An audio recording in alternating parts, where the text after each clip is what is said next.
Prostate cancer হচ্ছে একটা বিশেষ অঙ্গ যেখানে আসলে মূত্রথলির নিচে এটার অবস্থান করে। সাধারণত এই ক্যান্সারটা খুব ধীরে ধীরে ছড়ায়, বাট কোনো পেশেন্টের ক্ষেত্রে বা কোনো মানুষের ক্ষেত্রে আসলে এটা খুব দ্রুত ছড়াতে পারে। সাধারণত হচ্ছে এটা একটা হরমোন ডিপেন্ডেন্ট জনিত একটা ক্যান্সার। আসলে প্রস্টেট ক্যান্সারটা আসলে যে কোনো বয়সেই হতে পারে, কিন্তু সাধারণত হচ্ছে 50 বা 60 ঊর্ধ্ব যে আসলে মানুষ আছে, বিশেষ করে ছেলে মানুষের ক্ষেত্রে সাধারণত এটা হয়। সো তাদের ক্ষেত্রে এটার হওয়ার পসিবিলিটিটা সবচেয়ে বেশি। এবং বয়সের সাথে সাথে আসলে আমাদের যেহেতু আসলে হরমোনাল এবং ইমব্যালেন্সগুলো এগুলো একটু হয়, তো সেই ক্ষেত্রে আসলে হরমোন রিলেটেড এই যে ক্যান্সারটা, ওইটাতে আসলে আমাদের সবচেয়ে বেশি আক্রান্ত হয়। সাধারণত হচ্ছে যদি আমি ধরি যে প্রস্টেট ক্যান্সার কী হয় এবং কেন হয়, সাধারণত দেখা যায় যে বেশিরভাগ ক্ষেত্রেই ওইটা আসলে পেশেন্টের হরমোনজনিত ইনফ্লুয়েন্সের কারণে ওর সাধারণত প্রস্টেট গ্রন্থিটা অনেক বড় হয়ে যায়, এবং ওই বৃদ্ধিপ্রাপ্ত যে প্রস্টেট গ্রন্থিটা আছে ওইটা আলটিমেটলি ক্যান্সারে পরিণত করে। এছাড়াও খাদ্যাভ্যাস এবং হচ্ছে আদার কিছু কেমিক্যাল সাবস্টেন্স ওগুলো জড়িত থাকতে পারে।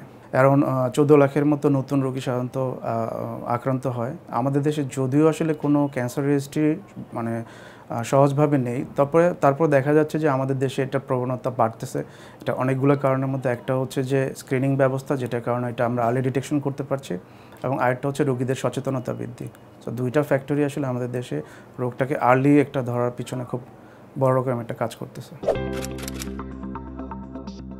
আসলে স্ক্রিনিং শুধু প্রস্টেট ক্যান্সারের জন্য না, যে কোনো ক্যান্সারের স্ক্রিনিং আসলে খুবই গুরুত্বপূর্ণ বিষয়। কারণ স্ক্রিনিংয়ের মাধ্যমে আমরা সাধারণত ক্যান্সার হওয়ার আগেই ক্যান্সারটাকে ডিটেক্ট করতে পারি, বা কোনো একটা হেলদি ইন্ডিভিজুয়ালে আদৌ ক্যান্সার হওয়ার কোনো প্রবণতা আছে কি না সেটা আমরা আসলে ডিটেক্ট করতে পারি।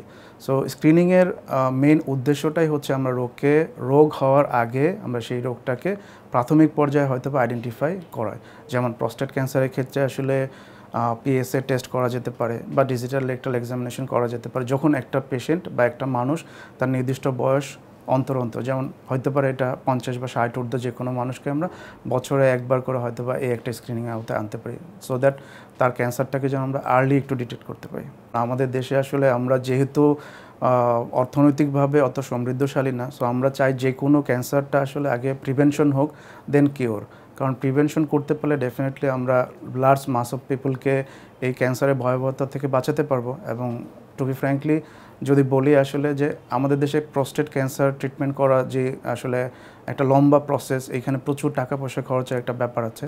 সো অ্যাওয়ারনেস সবচেয়ে বেস্ট থিং, যেখানে আমরা স্বল্প খরচে একটা রোগকে যে কোনো একটা খারাপ স্তরে যাওয়ার আগেই আমরা ইজিলি ডিটেক্ট করতে পারবো। এবং এটা আমরা যত বেশি পেশেন্টের সাথে এবং নর্মাল মানুষদের সাথে কথা বলবো, তত বেশি তারা আসলে একজন থেকে আরেকজনের ব্যাপারগুলো ছড়াবে, এবং তারা নিজেরাও একটু অ্যাওয়ার হবে যে কোনো একটা ছোট সমস্যা, ছোট একটা উপসর্গ কোনোভাবে যেন তারা ওইটাকে মিস না করে, তারা যেন অবশ্যই ডাক্তারের শরণাপন্ন হয় এবং ওইটাকে আসলে তারা আমলে নেয়।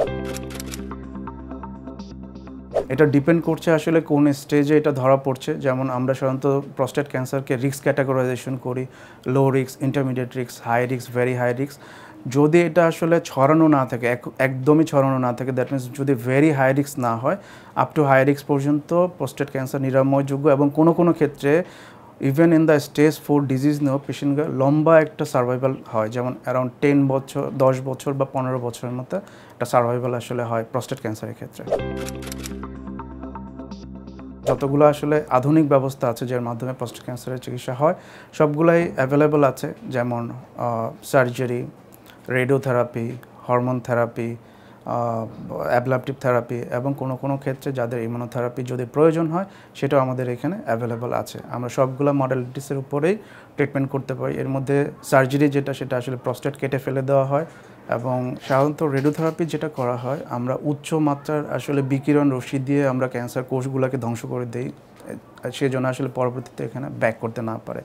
হরমোন থেরাপি সাধারণত আমরা আগেই বলেছি যে প্রস্টেট ক্যান্সার একটা হরমোন ডিপেন্ডেন্ট ক্যান্সার। সো হরমোনটাকে যদি আমরা স্টপ করতে পারি, ওকে আসলে আমরা হরমোন না খেয়ে আসলে বা না সাপ্লাই দিয়ে ওকে আমরা শ্রিঙ্ক করে বা ছোটো করে ফেলতে পারি। অ্যাবলাপটিভ থেরাপি ওটা আসলে একটু হায়ার সেন্টারগুলোতেই করা হয়। আমরাও রাইট নাও বাংলাদেশে চেষ্টা করছি যে সিডেড গাইডেড কোনো অ্যাবলাপটিভ থেরাপি করা যায় কিনা। এখন এটা আমাদের দেশে খুবই নতুন ফেজে আছে, এখনও পুরোপুরি আমরা ওটা চালু করতে পারিনি। প্রথমবার আসলে ডায়াগনোসিস করার পরে এরপরে আসলে পেশেন্ট এবং পেশেন্টের যে আত্মীয়স্বজন থাকে তাদের সাথে একটা ইন্ডিভিজুয়াল কাউন্সেলিং করা। কারণ হচ্ছে যে আমরা এখনও সেই ধ্যান ধারণাতেই আছি যে ক্যান্সার হলেই আসলে মৃত্যু, ব্যাপারটা এরকম না। ক্যান্সারে যদি আমরা খুব সুন্দর ট্রিটমেন্ট করতে পারি এবং সর্বোপরি যদি আসলে আমরা পেশেন্টকে বোঝাতে পারি যে না, উনি যদি আমাদের সাথে ট্রিটমেন্ট রিলেটেড ইস্যুগুলোতে কোঅপারেট করে অবশ্যই আমরা হয়তো একটা বেটার ট্রিটমেন্ট দিতে পারি। আলটিমেটলি বেটার ট্রিটমেন্ট দিলে তার আউটকামও ভালো হবে। পেশেন্ট পার্টির জন্য আসলে আমাদের কাউন্সেলিং থাকবে, কারণ এখানে মূলত ফাইন্যান্সটা পেশেন্ট এবং পেশেন্ট পার্টি তারাই করে। সো এখানে ফাইন্যান্সিয়াল একটা অনেক বড় ইস্যু জড়িত থাকে একটা ক্যান্সার ডায়াগনোসিসের পরে। তো তাদেরকে আসলে জিনিসটা বোঝানো যে তারা অনেক সময় জানতে চায় যে আদৌ আমি যদি খরচ করি পেশেন্টকে পুরোপুরি সুস্থ হবে কিনা। অবশ্যই, কারণ প্রস্টেট ক্যান্সার আমরা জানি যে যদি ইন্টারমিডিয়েট রিস্ক বা হাই রিস্ক পর্যন্ত থাকে তো অনেক লম্বা একটা সার্ভাইভাল হয়। সো একটা ক্যান্সার নিয়ে যদি 10 বছর 15 বছর সার্ভাইভাল করা যায় অবশ্যই এটা একটা আশা বাণী। সো আমরা পেশেন্টকে আসলে ওইভাবে একটা আশার বাণী দিয়ে ট্রিটমেন্ট শুরু করি এবং ট্রিটমেন্টের সময় যাবতীয় যে আসলে কিছু সাইড এফেক্ট আসতে পারে সেটার ব্যাপারে আমরা পেশেন্টকে আগে থেকেই জানিয়ে দিই, সো দ্যাট সে যেন ওইটা নিয়ে খুব বেশি দুশ্চিন্ত না হয় এবং ওইটাকে সাথে করে নিয়ে যেন সে পরবর্তী ধাপের ট্রিটমেন্টটাকে কন্টিনিউ করতে পারে। যে কোনো আসলে ট্রিটমেন্টের একটা সাইড এফেক্ট থাকে। সো সার্জারিও একটা ট্রিটমেন্ট, যেহেতু ওটারও অবশ্যই সাইড এফেক্ট আছে। প্রস্টেটের ক্ষেত্রে সবচেয়ে কমনলি যে সাইড এফেক্টগুলো হয় সেটা হচ্ছে যে আইদার ইউরিনারি মানে প্রস্রাব সে ধরে রাখতে পারে না অথবা ফোটায় ফোটায় পড়তে থাকে, এরকম একটা সমস্যা ডেভেলপ করে। কোনো সে ক্ষেত্রে দেখা যাচ্ছে তার সেক্সুয়াল জনিত কোনো সমস্যা আসলে এটার সাথে জড়িত থাকতে পারে। এবং প্রস্টেটে অনেক সময় আরও কিছু জায়গা থেকে যেমন লিম্ফ নোড এগুলো আসলে ডিসেকশন কোনো সময় করা হয়। যদি তা করা হয় সেক্ষেত্রে পা ফুলে যেতে পারে বা পরবর্তীতে লিম্ফ ইডিমা জাতীয় একটা রোগ দেখা দিতে পারে। আসলে সচেতনতা শুরু করতে হবে মানে নিজের ফ্যামিলি থেকেই এবং নিজের পারিপার্শ্বিকতা থেকে। সো আমার ক্ষেত্রে যদি আমি বলি, আমি সাধারণত চেষ্টা করি যে আমি যে কমিউনিটিটাতে থাকি সেই কমিউনিটির আসলে মানুষগুলোকে ইনভলভ করার জন্য যখনই তাদের সাথে যে কোনো সময় দেখা হচ্ছে কোনো না কোনো একটা বিষয়ে তাদেরকে আমি সচেতন করার চেষ্টা করছি। হতে পারে সেটা প্রস্টেট ক্যান্সার, হতে পারে সেটা ফুসফুসের ক্যান্সার, হতে পারে সেটা ব্রেস্টের ক্যান্সার। সো যে কোনো বিষয়ে সচেতনতা অবশ্যই লাগবে, কারণ সচেতনতা না থাকলে আমরা ছোট ছোট লক্ষণগুলোকে আমরা ওভারলুক করে যাব। সো আলটিমেটলি যেটা হবে বড় রকমের ক্যান্সার ফিরে আসার আগ পর্যন্ত আমরা আসলে ওইটাকে ধরতে পারবো না। এই জন্য সবসময় আমাদেরকে ছোট ছোট উপসর্গগুলোকেই অবশ্যই নজর দিতে হবে। যদি দেখা গেল যে প্রাথমিক পর্যায়ে চিকিৎসাগুলো এটা ঠিক হয়ে যাচ্ছে তাহলে তো ভালো। যদি দেখা যায় যে না এটাতে কাজ হচ্ছে না তাহলে অবশ্যই আমরা বিশেষজ্ঞ ডাক্তারের শরণাপন্ন হব। তারা তাদের মতো করে হয়তো বা আমাদের মতো করে আমরা সাধারণত পেশেন্টদেরকে ইভালুয়েট করব যেন তারা আসলে ক্যান্সার বা এরকম দুরারোগ্য কোনো ব্যাধি না হয়।